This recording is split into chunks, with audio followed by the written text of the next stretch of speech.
વડોદરા નજીક national highway number 48 પર આલમગીરી ગામ પાસે આવેલી કિસ્મત કાઠિયાવાડી હોટલને લઈને કથિત વીજ ચોરીના આક્ષેપો। વડોદરા નજીક નેશનલ હાઈવે નંબર 48 પર આલમગીર ગામ સામે આવેલી કિસ્મત કાઠિયાવાડી હોટલને લઈને કથિત વીજ ચોરીના આક્ષેપો ચર્ચામાં આવ્યા છે। છેલ્લા કેટલાય સમયથી મીડિયા અને સોશિયલ મીડિયામાં હોટલમાં વીજ ચોરી થતી હોવાના દાવાઓ કરવામાં આવી રહ્યા છે, જેના કારણે સમગ્ર મામલો ચર્ચાનો વિષય બન્યો છે। સ્થાનિક સ્તરે એવી ચર્ચાઓ પણ થઈ રહી છે કે સંબંધિત અધિકારીઓને આ બાબતની જાણ કરવામાં આવી હોવા છતાં લાંબા સમય સુધી અસરકારક કાર્યવાહી થઈ નથી।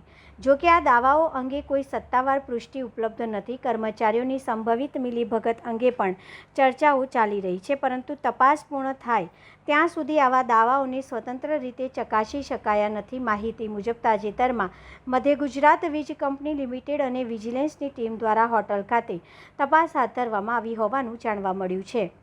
જોકે તપાસ દરમિયાન શું સામે આવ્યું છે અને કોઈ અનિયમિતતા મળી છે કે નહીં તે અંગે સંબંધિત તંત્ર દ્વારા હજુ સુધી સત્તાવાર માહિતી જાહેર કરવામાં આવી નથી। કાયદાકીય રીતે જો વીજ ચોરી સાબિત થાય તો ઇલેક્ટ્રિસિટી એક્ટ 2003ની કલમ 135 હેઠળ જે ગંભીર ગુનો ગણાય, આ કલમ મુજબ દંડ, કાયદેસરની કાર્યવાહી તેમજ વીજ કંપની દ્વારા નુકસાનીની વસૂલાત માટે વધારાનું બિલ ફટકારવાની જોગવાઈ કરવામાં આવી છે। હાલ સમગ્ર મામલો તપાસ હેઠળ હોવાનું માનવામાં આવે છે। તપાસ પૂર્ણ થયા બાદ જ અને સત્તાવાર અહેવાલ જાહેર થયા પછી કોઈપણ વ્યક્તિ અથવા સંસ્થાની જવાબદારી અંગે સ્પષ્ટતા થઈ શકશે, જેથી અંતિમ તારણો તપાસના પરિણામો પર આધારિત રહેશે।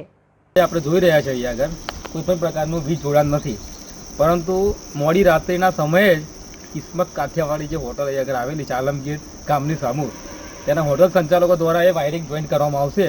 અત્યારે સમય થયો છે આજે 27 મે, લગભગ 4 ને 8 મિનિટ થઈ છે। આજના સમયે અત્યારે કોઈ પણ પ્રકારનું વાયરિંગ જોઈન નથી, પરંતુ ટૂંક સમય આપણે રાહ જોઈએ, થોડા સમય પછી અહીંયા કદાચ જોઈન થઈ શકે, થઈ જ જશે એવી નક્કી છે એવું લાગે છે અમને તો। વીજ ચોરી થઈ રહી છે ટૂંકમાં કેવું શું છે? ટૂંકમાં એક જ વસ્તુ છે કે અહીંયા વીજ ચોરી થાય જ છે। એના અગાઉ પણ આપણે વિડીયો સમાચારના માધ્યમથી જોયા જ છે અને થશે એવું લાગે છે, આજે પણ કદાચ સાંજ પડતા થશે।